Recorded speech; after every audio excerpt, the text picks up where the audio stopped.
people, welcome to the truth. Today I will be talking about a conspiracy theory that no one else has ever been brave enough to discuss. I'll be explaining stuff that no one else can explain. That's right, I'm talking about how Willy Wonka is actually Santa Claus. Now, I know what some of you snowflakes are thinking. Well, but Santa isn't even real. That's why they've already gotten to it. If Santa isn't real, then who delivers the presents at Christmas, huh? Checkmate. Now, our truth begins in Germany, where we learn of a story about Krampus.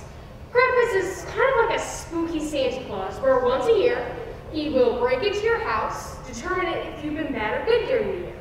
Now, if you've been good during the year, not much happens, but if you've been bad, you are thrown into his sack, murdered, and then eaten. Cool. So, Krampus is seen as one of the more early versions of Santa Claus, but what really brought him to my attention was the fact that he had quite a resemblance to such a creature that you can find in a children's book about a chocolate factory.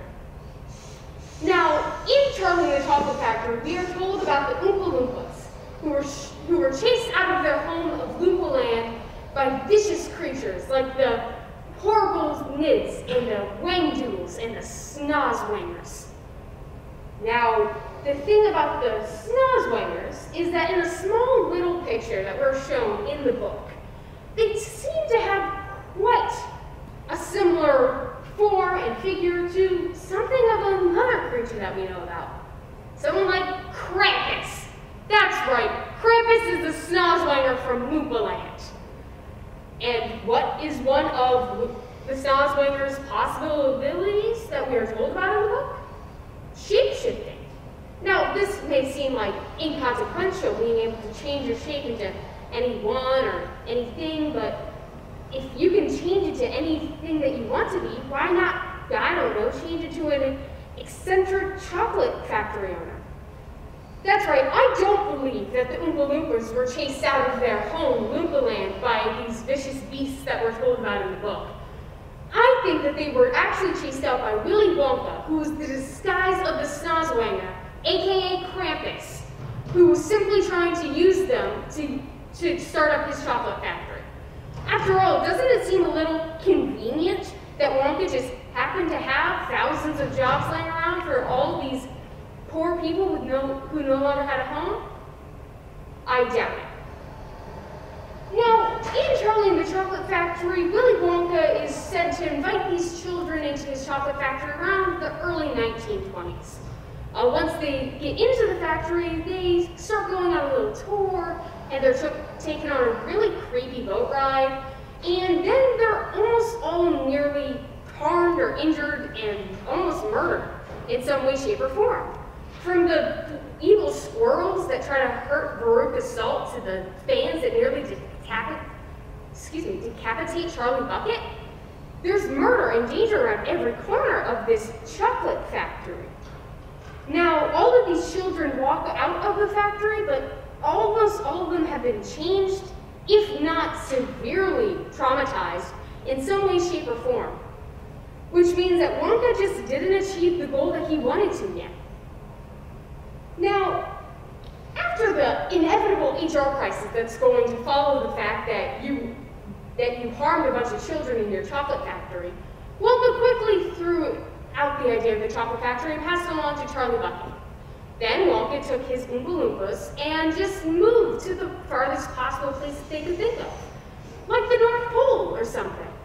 There, Wonka gained a few pounds, grew a beard, dyed it white, changed his name, and took on the alias of Santa Claus. His Oompa Loompas now his elves, helping him make little toys. Now, in the late 1920s, we are shown a version of Santa Claus that no one had really seen in the world yet, by the Coca-Cola Corporation, who decided to capitalize on the idea of a jolly old man giving gifts to children once a year. This really just shows the fact that Santa, working with the Coca-Cola Corporation, proves his deep love of capitalism, which is also shared by Willy Wonka, because he also owned a factory, and who doesn't love capitalism more than a factory owner? Now, with their deep love of capitalism binding them together, I'm sure you're wondering, why does this even matter that they might be linked, since neither of them are even evil? Wrong. In 2004, we are shown a movie called The Polar Express. Now, The Polar Express seems just like a cute little film about children who are kidnapped from their homes and taken on a train. But if you watch the movie, you'll notice that it actually is a lot darker than it seems on the outside.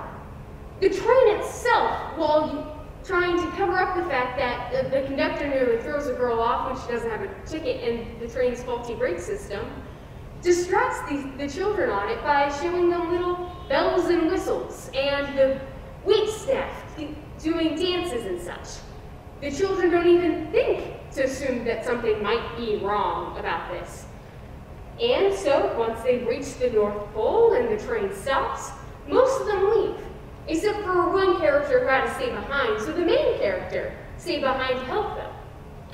Now, separated from the rest of the children, the main character group seems to go through this wild ride in Santa's house, eventually landing up in the workshop where the elves, or the Oompa Loompas, then later took them to Santa Claus. Santa gave them a little gift and sent them on their way, back on the ride home on the train. But if you watch the end of that movie and you look at the train, there's no one else in that train other than the main children. The train is absolutely empty except for like the 4 kids that we followed in the original storyline. What happened to all those other children, you ask? Well, I think it can be easy to assume that Santa kept them all there to slowly kill them because he's Krampus. Krampus kidnaps children on the train, but he kidnaps the children. It's Krampus. Now, of course, I'm sure that you're possibly now wondering, fine, Santa could be evil, here's your proof, blah, blah, blah. How does this affect me in any way, shape, or form? Well, I'll tell you how. Krampus is still out there. We know he is. Every year, we teach children to build shrines to this evildoer and wait for him on Christmas night so that he can slowly capture them and take them in his sack. Also, we are shown that Wonka still has a hold in the industry. After all, his candy is still shown on store shelves. Have you ever bought a pack of Nerds lately? No artificial flavoring? What's in it then?